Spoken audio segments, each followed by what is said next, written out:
Okay, so I had an idea. I told Ben, my husband, that we're going to be filming today, but I did not tell him what we would be filming. We are going to be doing a blind date with a book, but from our own shelves.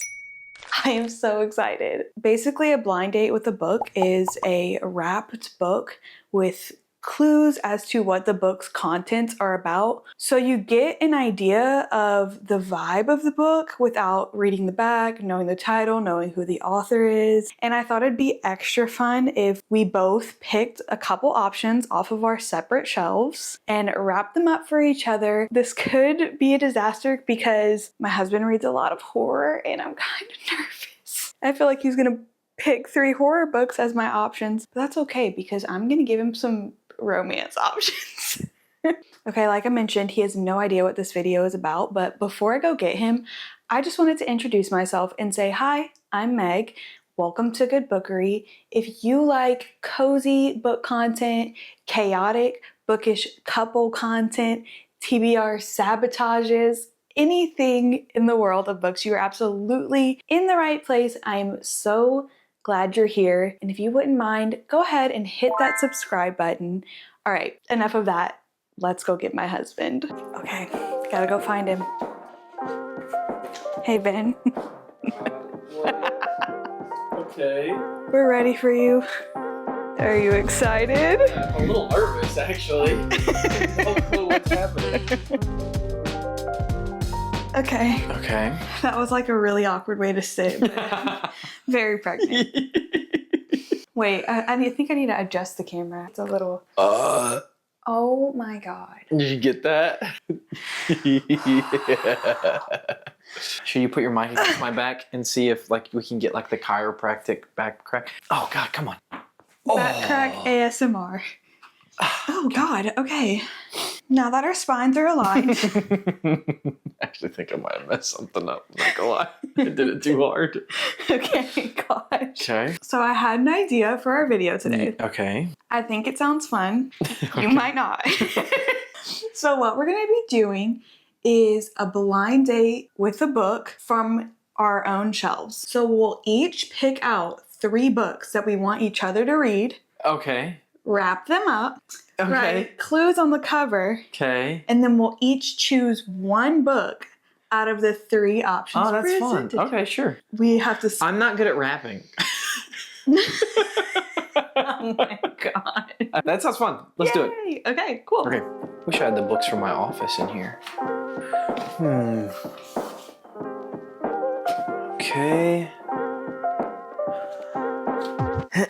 The first book that I have is Mr. Mercedes by Stephen King. I think that this is a good introduction to King without diving into his horror. And Meg loves thriller, and this definitely, there's a lot of thrills in this. It's a story about a retired cop who doesn't know what to do with his life now that he's retired, and he has an unsolved case of a man who stole a Mercedes and drove it through a crowd of people. And obviously the man was never caught. So after the cop retires, he starts getting letters in the mail from the man who calls himself Mr. Mercedes, taunting the policeman.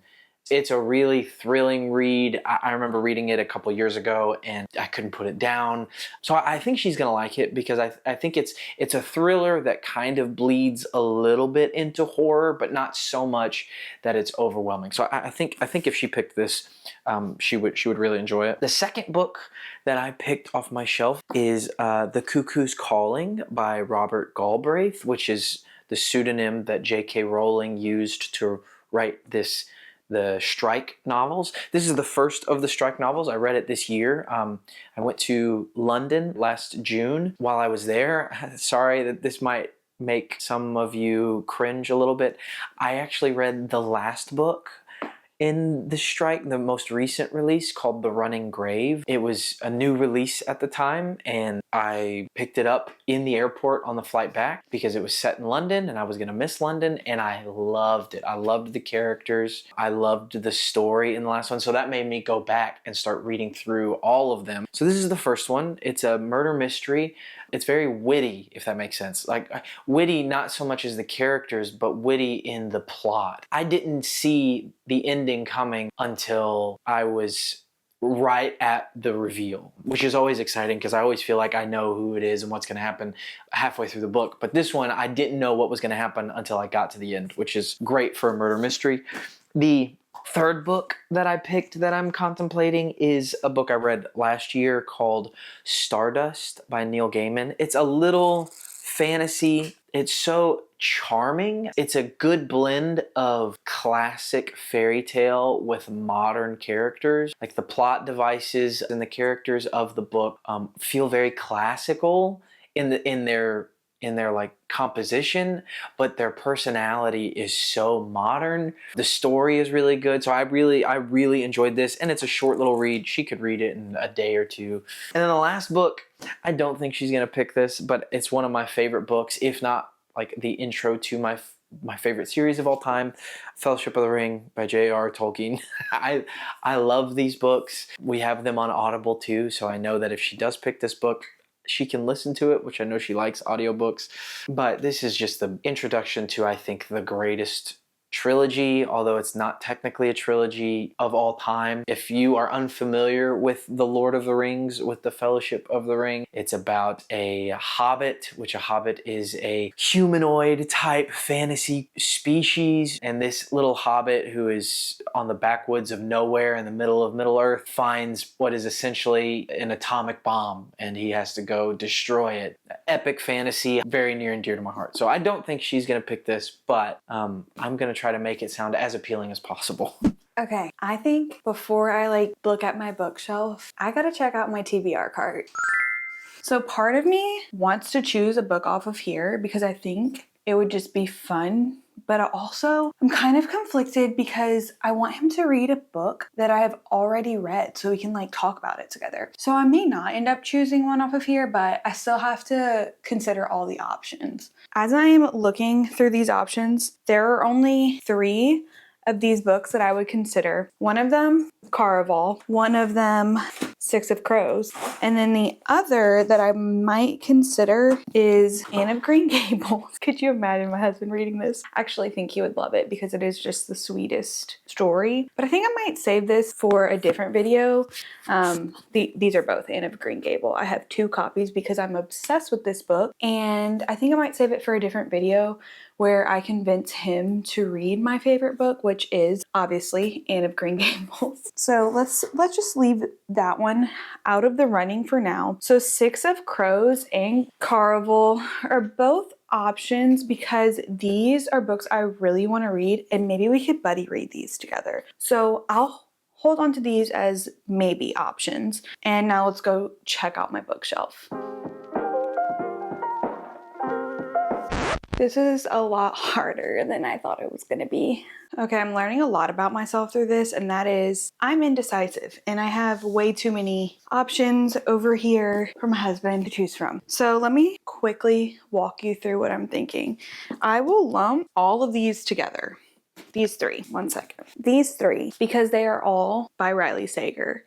It is Middle of the Night, The Only One Left, and Lock Every Door. I'm potentially choosing one of these 3 because I have gotten Benjamin to read one of Riley Sager's books before, and he actually really liked it. I'm trying to think which one it was. It was, it was The House Across the Lake, and he liked it. So I might choose another Riley Sager because I think it'd be a hit. The other option that I chose is Funny Story by Emily Henry because I have to include a rom-com. Also, I tabbed this one up and I just think it's so much fun to read a book that someone else has annotated. I really hope he picks this one, but if he doesn't, I think it would also be fun to do another video where I convince him to read an Emily Henry book. So stick around for that because you never know. He might end up reading this book or another Emily Henry. And then the last book, I've begged him to read this before, and he's also in school, so it's understandable why he hasn't gotten around to reading this one yet, but I still think it should be included as an option. Once There Were Wolves by Charlotte McConaughey.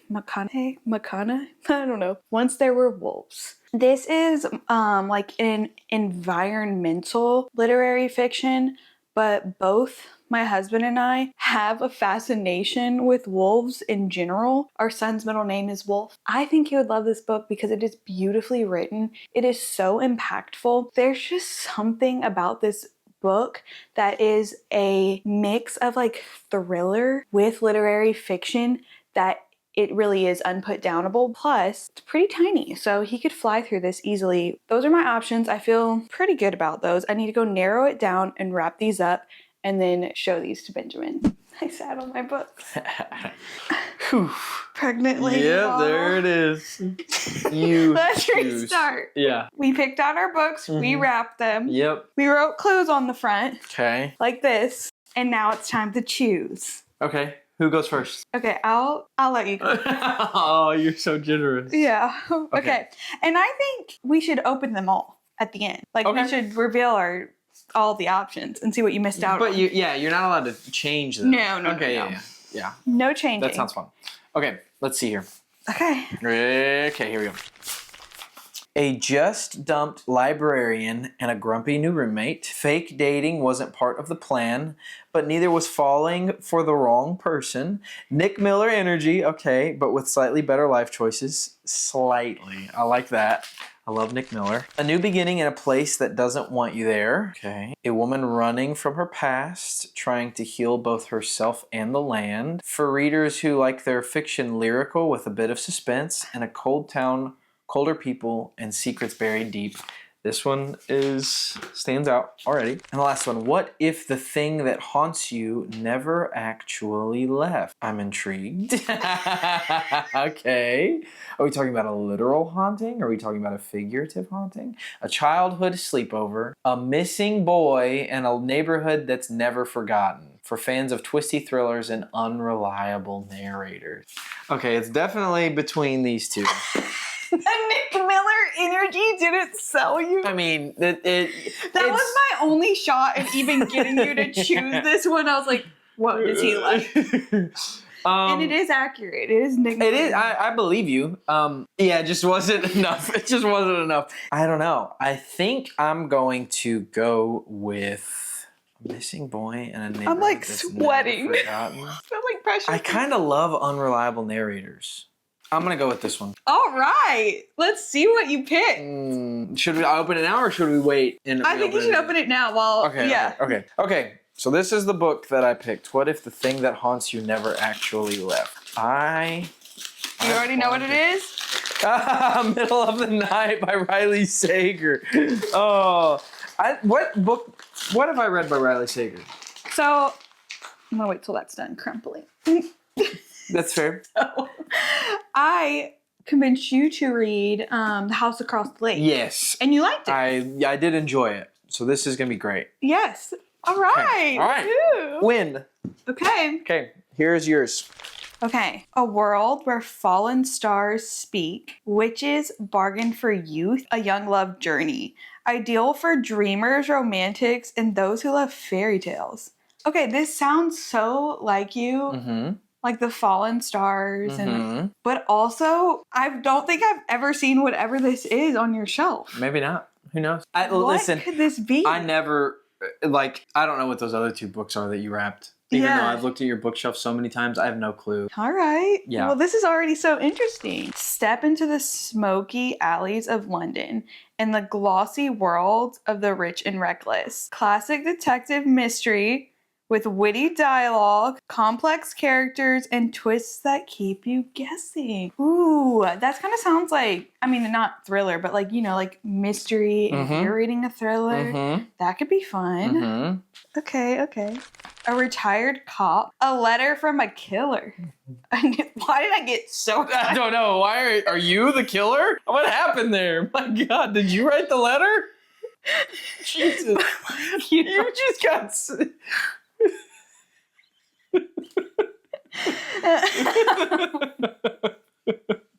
Let me restart. Yeah. A retired cop, a letter from a killer. Was that better tone? That's better tone. A new game, gritty, gripping, grounded in the real world. A cat and mouse thriller, perfect if you love tense mysteries and quick pacing. Okay, quick pacing. Gosh. Okay, I think the two, because like I feel like if I read a cozy mystery, like this kind of sounds like cozy, right? Like Smoky Alley of London. It's definitely like atmospheric. So Yeah. it depends on what you mean by cozy. Cozy, I wouldn't say like. I don't think like a warm cup of tea and a blanket by the fire. Okay, good. Yeah. This is definitely a book where it's easy to step into the world. Yeah, it feels more like calm than this one. Like this vibe feels like kind of scary. Yeah. Okay, I think that sounds really good. And this just sounds so interesting. I feel like I might have to read both of them, but I'm going to choose one. I'm going to choose the one with the letter from a killer based solely on my natural reaction. Nice. A letter from a killer. Oh, God. This is not the one I was expecting you to get, but I mean, I'm happy. Really? Yeah. No way. Yeah. I definitely was not expecting this. Stephen King. Yeah. Okay. Mr. Mercedes. Well, I feel like you wrote a better, like, enticing description than the actual back of the book. Wow. All right. Because he's tried to convince me to read this one before, and Copywriters. Okay, so what are the two books that that we didn't read? Okay, so open this one. Okay. So this is the other one that you were interested in. Yeah. Okay. You're gonna know once you open it. Once There Were Wolves. Yeah, nice. Because I've mentioned it to you. You have mentioned it to me. As a good option. I kind of. You might have to read both. I might also have to read both. And then a Just Dumped Librarian and a Grumpy New Roommate. Oh, the Nick Miller Vibes book. Yeah. Okay, this is obviously going to be a romantic novel. Can I try to guess? Not the book, but the author? Because I only know like 3. Sure. Is this Emily Henry? Nice. I'm going to be very honest. I said I knew 3. I couldn't remember anybody else but Emily Henry. Emily Henry was the only romance novelist that came to mind. That's funny story. Is that what it's called? Yeah. Yeah. And you could have had the opportunity to read my annotation. Oh my God. Dude, I did not see that until you. I could have had the opportunity. Oh my Lord, it's like this book is bleeding. What? That's impressive. It was a really funny story. They're all color-coded. A fudgy, apparently, is an out-of-towner. Yeah. Didn't that compel you right there? It just made me want a fudge brownie. Oh, God. Okay, so middle of the night is what I'm reading. Let's see what you're not reading. All right, but I might read this eventually because it sounded good. This is the one where Fallen Stars Speak. Mm-hmm. The one that was like kind of young, romantic. Oh, Stardust by Neil Gaiman. Great book. Okay, I have seen this on your shelf, and when I was reading it, the thing that kind of made me want to read it, I don't know if this is true, but that like reminded me of Tress of the Emerald Sea. Like I really, really loved that book. But that one's kind of more like the Princess Bride vibes, like quirky. Yeah. This kind of seems more like classic. There's some quirk in there. There is? Mm-hmm. Well, The Fallen Star is it's pretty funny. All right. Yeah. The last one. This was the most barbaric way that was just ripped everything. That was impressive. Oh, yeah. Okay. The Cuckoo's Calling. The Cuckoo's Calling. Yeah. Robert Galbraith, which is J.K. Rowling. Mm-hmm. Well, that's fun. I might read all of these because these are all books I've heard you talk about very highly. And I will definitely read 2 of these 3. Might read 3. Stick around if you want to. I definitely want to read Once There Were Wolves. Like your description was compelling. Well, anyways, this was really fun. Yeah. I love doing this with you. Mm-hmm. Thanks for just letting me drag you into my booktube videos. My pleasure. Awesome. Well, those are all the books we had to choose from. Let us know in the comments which one you would have chosen. Thank you so much for watching. And don't forget to like and subscribe. Happy reading. Yeah, see you next time. Good job.